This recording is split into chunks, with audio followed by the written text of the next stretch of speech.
today is a special day for me. You know why? Because it's my 34th birthday. It is also my sobriety day today. So, what is up, YouTube? Welcome to Body Code. So today is it's a super special day today. I celebrate, obviously, this is my birthday, my actual birthday, but I also celebrate 10 whole years of sobriety today. 10 whole years is when I got clean.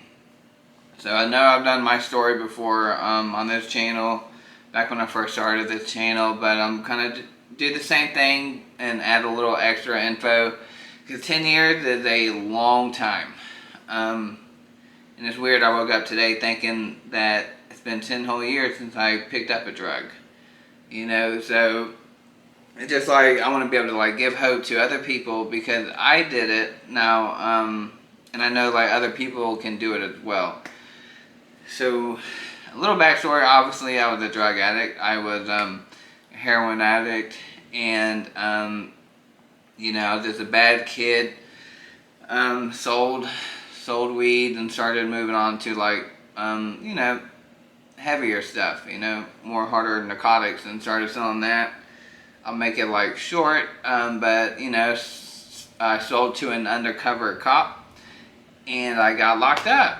I got locked up August the 6th, 2013.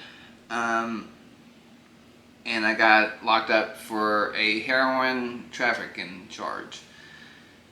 So I ended up doing, obviously I got convicted and I went to prison. So I was incarcerated. They were able to drop my charge down to attempted trafficking, since it was my first ever offense ever. Never been in trouble a day in my life. So that's the only reason they were able to drop it. So regular heroin trafficking charge usually holds 7 years in the state of North Carolina minimum. And for what I got, it was a minimum of 3 years, 3 to 6 years in prison. So I was incarcerated for 3 years. I got out on my minimum. I changed my life around while I was in prison. I went to college, got my GED in prison, and you know, I straightened my life out in there. I had 3 years to like make a plan and execute it when I got out of prison. A lot of people don't do that when they get locked up. They do the same shit and wind up right back. Because there's a couple guys that I was incarcerated with that I know that have been out and have been back since. And one of them is actually still in there. You know, it's just a cycle for some of these guys and girls. They do this, you know, can't get their shit together. But me, I'm not like everybody else. I went in there, you know, I lost everything, came out with nothing. You know, so I started from scratch, no job. The only job I had in my life was, I was 15 years old and got a job as the dishwasher, and I got paid under the table at a sports bar here in Charlotte, North Carolina. It was in Pineville. It was called a Kosher Sports Bar, and Grill. It's not there anymore. But yeah, I didn't have a job. I didn't have anything, so I'm like, okay, I get out of prison, right? Had no job ever.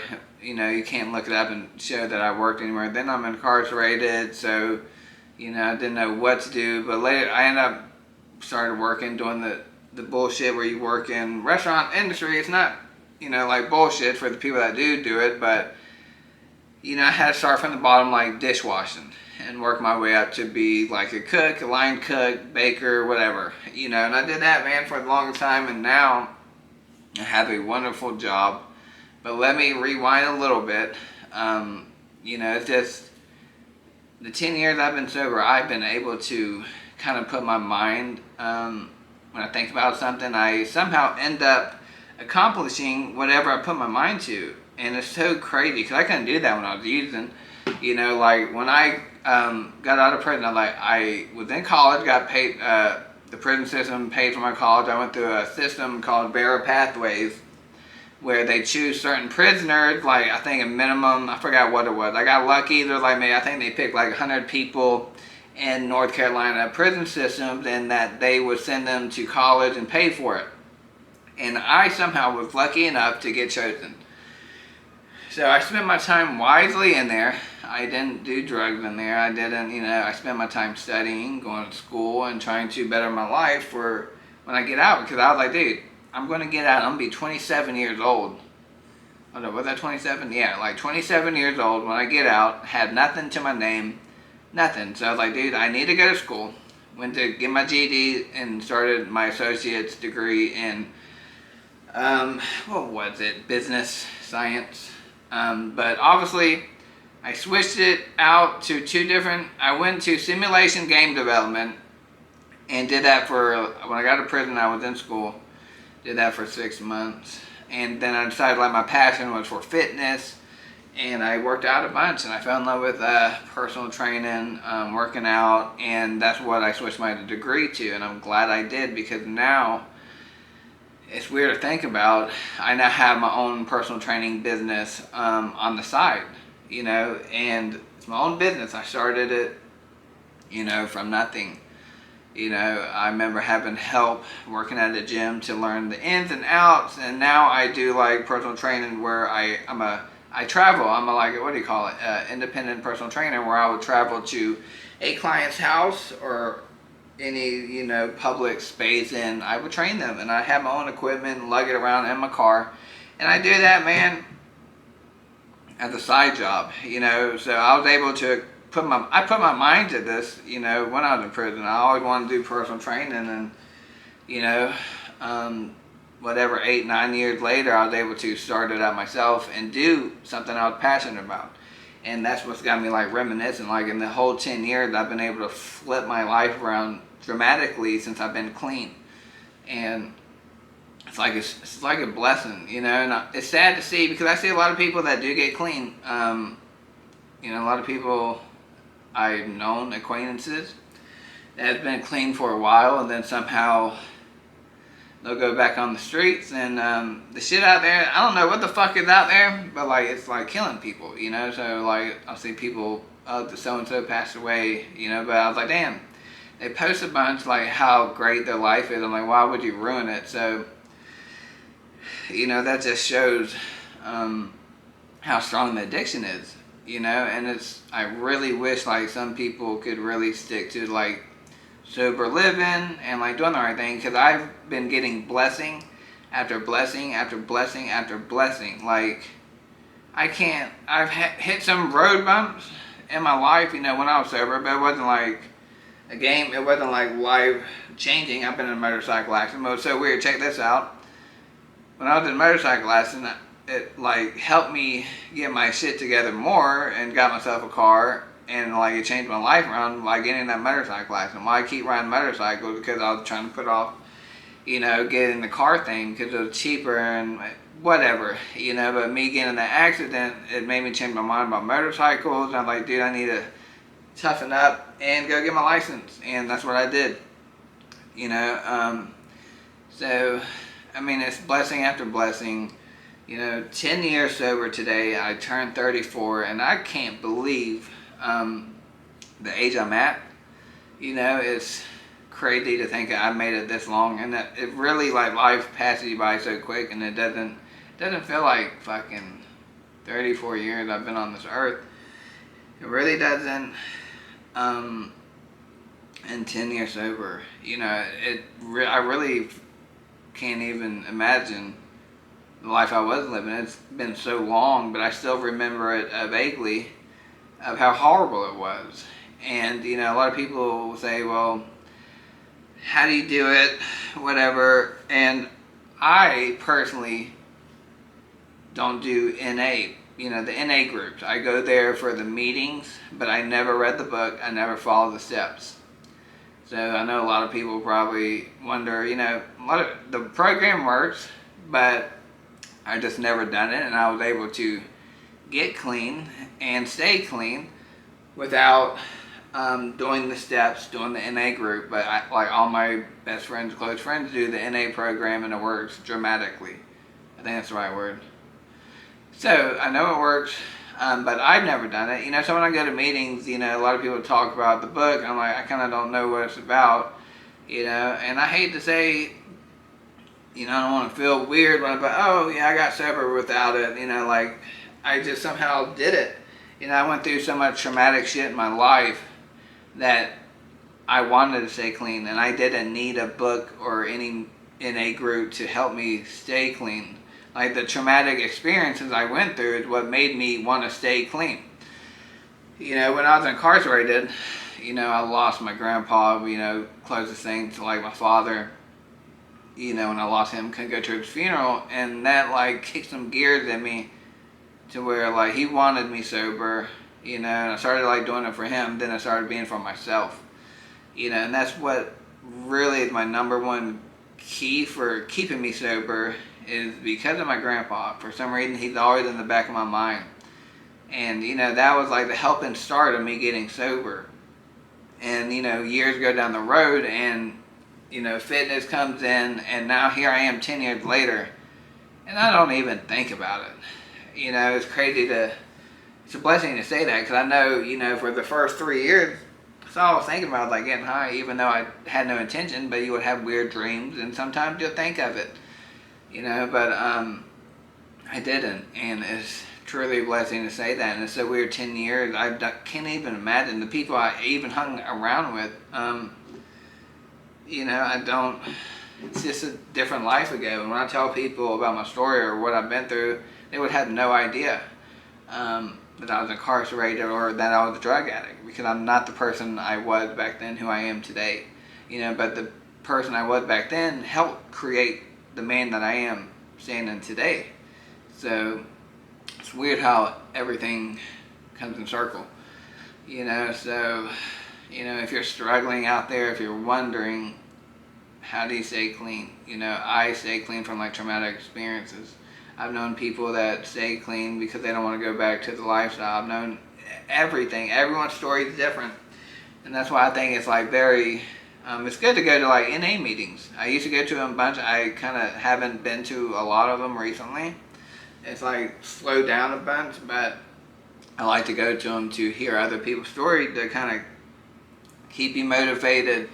And like your friend network. A lot of people are like, well, I'm not going to have any friends because I don't drink, I don't smoke, or I don't get high. And that's like, it's true. And that's why people go to NA meetings, because that's where you can find a connection with people and make friends. And I've made some of the best friends when I entered the groups. The person I'm living with, I met her through work, but she's in the program too.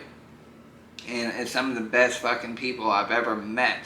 So you can also have fun doing the sobriety thing. I've had so much fun for the last 10 years of my life. It's just amazing to me how like stuff, hold on 1 second. Sorry about that. My battery cut off, had to replace the battery. I have a couple cameras going, and I just noticed this one over here wasn't even on. So let me rewind. I can't remember where I was, but we'll start again. But like I said, I met some of the best people in these groups. Okay, I remember what I was saying. I was saying that you can have fun being sober. At first, it's like a lot of people think, well, what am I going to do? I go to concerts all the time being sober, and I dance. I love dancing. I love going to shows, and I'm having the best fucking time of my life. I've had more fun in the 10 years I've been sober than the previous fucking 15, 16 years I've been using, So you can have fun, you can make friends, and I've had some of the best relationships too. With with like women, or if you're a girl with men or whatever, you can meet some genuine people, and I have a good relationship today with my friends, my family, and my partner. So it's amazing, guys. And like, so for like people that are like on the fence of like they're struggling, they think about it, like it does get better. It really does get better. Like I haven't thought about it, like I said, in years, it'll go away. Your life will get better because it's gotten better, like for me, and it's just amazing how much my life has changed in 10 years. And I know I'm probably like rambling on, but it's still like surreal to me to think I've been clean in 10 years, because I wake up every day and I really don't think about it much. But then when you really sit down and think about it, it's like, wow, 10 whole fucking years, dude. And I've been waiting. I always said when I first got clean, I can't wait till I hit 10 years. And now I'm fucking here. And I really don't have the words to say it. And it's just like, how did I do it? Every time I pick up my chip, I get so nervous, and people always ask, they say, how do you do it? And I literally draw a blank, and I'm like, how did I do it? And the more I think about it, the years, it's just from my traumatic experience, and the blessings that I received today is what keeps me going. And it's really good, and my life has been great. And I know my life is going to keep getting better because I'm going to stay sober and I'm going to do the right thing. It's a big thing, because you got to think, when you're using, you're dishonest, you lie to people, you steal, you're not the person that you are. You're a different person because you're addicted to the drugs and you have a demon inside you. But now I'm honest.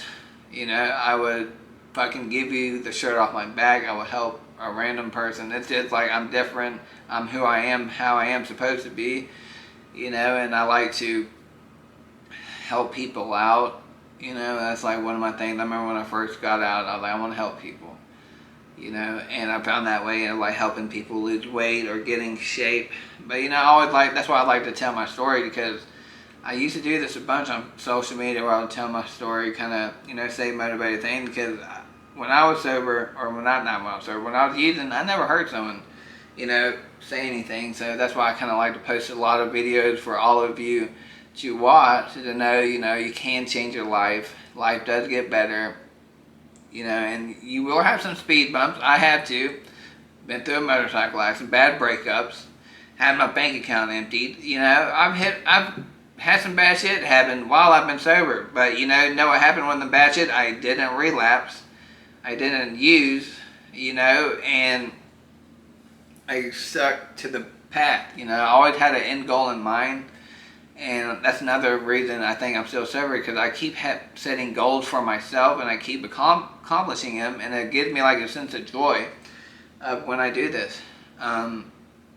So always, that's another word of advice: set goals for yourself. That way, you have something to follow. Usually, I don't think I've ever been in a state when I've been sober where I didn't have a goal. Like right now, my goal would be next year, like get more clients or something for part of my business. And then obviously I want to grow my YouTube channel. That's my main focus. My social media is to try and grow it. My TikTok's growing. It's working. I've set a plan and it's in motion. And I'm seeing the benefits of it. So I just know, when I put my mind on anything, I can do anything I want. And I know this is not just for me. I've seen it around me. I've seen it all around me from the people I hang with. When they set a goal for something, they accomplish it. And it's true, because when you're using, you chase to get high. You start with $0 in your pocket, but somehow you're high at the end of the day. So why can't we use that lessons when we're high to right now? Like, my goal is to, let's say, get 100 subscribers by the end of the month. I'm going to chase that goal, and more than likely I'm going to get it, kind of like how I used to get money to get a bag. It's like you just got to put the same mindset to that, but to something more benefit and more positive in your life. So that's what I'm doing. And anyone can do it. It doesn't matter whether you're an ex-addict, an addict yourself, or, anyone. As long as you put your mind on something, I feel like you can accomplish it, as long as you put in the footwork. So, 10 years, guys. It's crazy to think about. 10 years. And it's my 34th birthday. But thank you for watching, letting me talk. I can go into more detail of how I started. I just want to say, if you're watching, you can do it. If I can do it, you can fucking do it too, because anything's possible. And I'll tell more about like my real past of how I was used, and you're like, damn, you did that kind of shit, and look at me now. You would never know. And I know if you put your mind to it, if you want to get sober, you can do it, or to reach out for someone, to someone, if you need the help. There's people out there that will help you and get you the resources that you need to accomplish what you need to accomplish. So thank you all for watching, and until the next time, take care, stay blessed, and call your family, friends, tell them you love them, and that's it for today. Thank you for watching.